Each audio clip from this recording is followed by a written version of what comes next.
is enough said. Happy Sunday, Heat Nation. Ernest here, back with another Miami Heat Talk video. Before we get started, you guys would really appreciate if you could like the video, subscribe to the channel, as we do push for 5,000 subscribers. Really appreciate everybody's support. Before we get to the topic at hand, you guys, I do apologize. I wanted to get a video out to you guys last night, another video, this video exactly.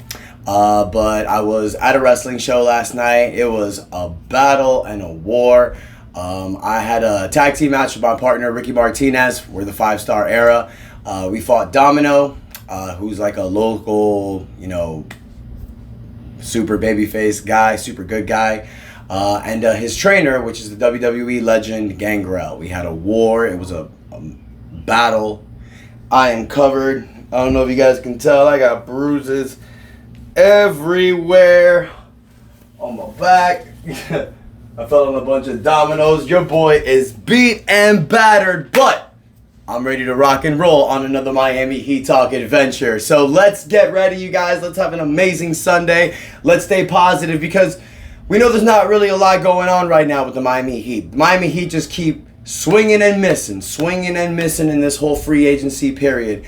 As far as Heat fans feel, because there's been a lot of players that have been available, a lot of players linked to the Miami Heat, possible trade targets, and nothing happens. Miami Heat even lose players. You lose Caleb Martin to Philadelphia for less money than you were offering. We're seeing in this free agency period, you guys, it's like I've mentioned before. This is the very first free agency period where the new CBA has been put into effect. The new structuring agreement for the NBA. So contracts are different. You got the first apron, the second apron now going on. So teams are actually trying to hold themselves from that second apron line because it really hinders them from making moves. So you're seeing teams having to make some difficult decisions like Miami did. Miami offered Caleb Martin a 5-year, $65 million contract. He just had to opt into his $7.1 million so Miami can work under the second apron for this year. Didn't want to do that. His agent told him that he can get more money in the offseason. Didn't really end up being that way because a lot of teams are worried about this apron. So the Miami Heat just started maneuvering, trying to do different things. We know the latest rumor was that the Miami Heat was looking to do a sign-and trade potentially for DeMar DeRozan. It was reported by Chris Haynes yesterday. Sacramento came in and swooped in. It's basically the same story for the Miami Heat. We're linked to a player. There's mutual interest. The Heat are trying to make something done, and another team comes with a better offer. Sacramento and Chicago agreed to a 3-team trade that involved the San Antonio Spurs. DeMar DeRozan goes to the Sacramento Kings. Harrison Barnes goes to the San Antonio Spurs, and Chris DeWalter as well, and 2 second-round picks and cash consideration goes to the Chicago Bulls. So the Miami Heat strike out on DeMar DeRozan, and I know Heat fans were in my comments yesterday just like, man, this sucks. We lose out on another one. Heat Twitter exploded. Same thoughts. People are saying the Heat are done. I'm going to say this, you guys, and I'm going to give my honest opinion. A lot of people are looking at this Miami Heat organization with a hindsight 2020 mindset. And allow me to explain. If we knew this was going to be the outcome of this offseason, I'm sure we probably would not have done a few things. The first thing we probably would not have done was kept Caleb Martin. We probably would have moved him in mid-season so we can get something for him. Learn from your mistakes from Gabe Vincent the year prior. That would have been one great thing to do. The second possible good thing to have done was not traded for Terry Rozier. Because you gave up Kyle Lowry, who had an expiring contract, plus a 2027 unprotected first-round draft pick, to get Terry Rozier. But Terry Rozier got injured the latter part of the year at the end of the season, and Kyle Lowry was the one helping Philadelphia beat you in the play-in tournament. You could have used Kyle Lowry in that game. So hindsight's 2020, you guys, because if you've done that stuff mid-season, then you would have been put in an incredible position this offseason. You would have had so much financial flexibility. You could have made this trade. You could have probably just signed DeMar DeRozan. You probably didn't even have to do a 3-team trade. Hindsight 2020, you guys, sure, the Heat should have done those things.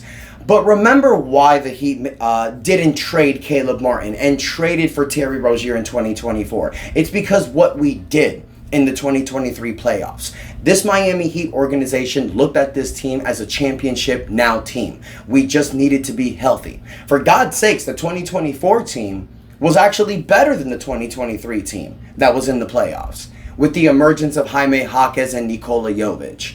And if you would have had a healthy team going into the playoffs, trading for Terry Rozier, you could have made some noise. But Jimmy gets hurt in the play-in. Terry Rozier gets hurt in the end of the season. Duncan Robinson gets a back injury. Jaime Jaquez gets himself injured in the playoffs. It was just martyred by injury. Now, it was reported before the offseason, you guys. And you know what? Before I say this, here in Miami Heat Talk, you guys, I understand people may look at me and think that I'm crazy sometimes, maybe deluded. And you know what? You're probably right. But one thing I always try to do in this channel is I always try to spin things to a positive mindset. I always try to look at things with a half glass full mindset, because in life we can only control our mindset. So why think negatively? Because what's the point? Before the offseason started, it was reported by Barry Jackson that Pat Riley and this front office liked the team that they currently have. Heat fans may go crazy with that. They may hate that notion because they've heard it before and it doesn't bring a championship. But sometimes you gotta like what you have and see what you have.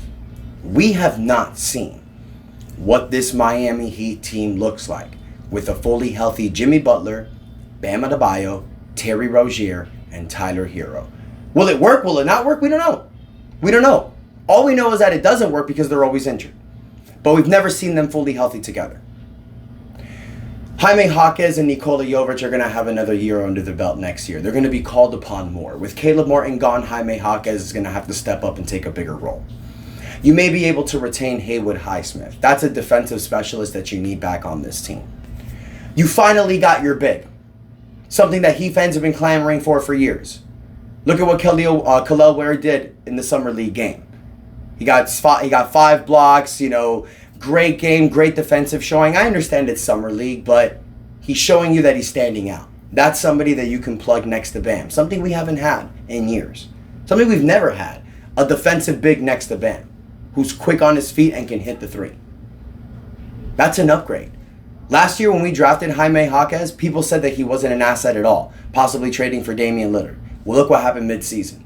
That could be the same thing with Kel'el Ware. You bring back Kevin Love. He gives you veteran presence. You sign Alec Burks, a 3-point sniper specialist. You bring Duncan Robinson back fully healthy. We've seen the emergence of Duncan's game. Duncan's just not a one-trick pony anymore. I'm telling you all this, Heat Nation, because just because this offseason sucked, just because we didn't make any moves this offseason, we didn't trade for a DeMar DeRozan or something like that, it doesn't mean that this team is bad. It means we have to see what we have. We've seen this team do miraculous things when players are injured. If we can get everybody cohesively together, I'd love to see what this team can do. And you know what, Heat fans? Jimmy Butler, Terry Rozier, Tyler Hero, they're watching everything in the offseason. I understand that Heat fans are done with Tyler Hero. And you know what? Tyler Hero may be traded. But if he's not, I still think Tyler Hero has incredible value on this team. Tyler Hero is a guy that gives you 20 points a game, 5 rebounds, 5 assists, can hit about 40% from the three-point line, and is a bucket getter when called upon and when he has full confidence. You get Tyler Hero to commit to a 6-man role, or you use your $5.2 million exception, get a point guard that can be a floor general like a Markelle Fultz, and have Terry Rozier come off the bench as a 6-man, that's another possibility. Maybe get a point guard who's more of a floor general who could lead the offense, rather than having a point guard who's a scorer. You also drafted a kid by the name of Pelle Larsson, who's another 3-point specialist and is a 3-and-D player. Look what Miami Heat does with undrafted players. Think about what we can do with these 2 kids that we drafted. Stay positive, Heat fans. I know we didn't make any trades, but the offseason ain't over yet. Rumors are still going to come. You still have some names fluttering out there. You still have your Zach LaVines. You still have your Lauri Markkanens. There's going to be, you have Trae Young who's fluttering out there. You're going to see other names that are going to pop up. So right now what the Heat organization are doing, I feel is smart. Keep yourself under the second apron.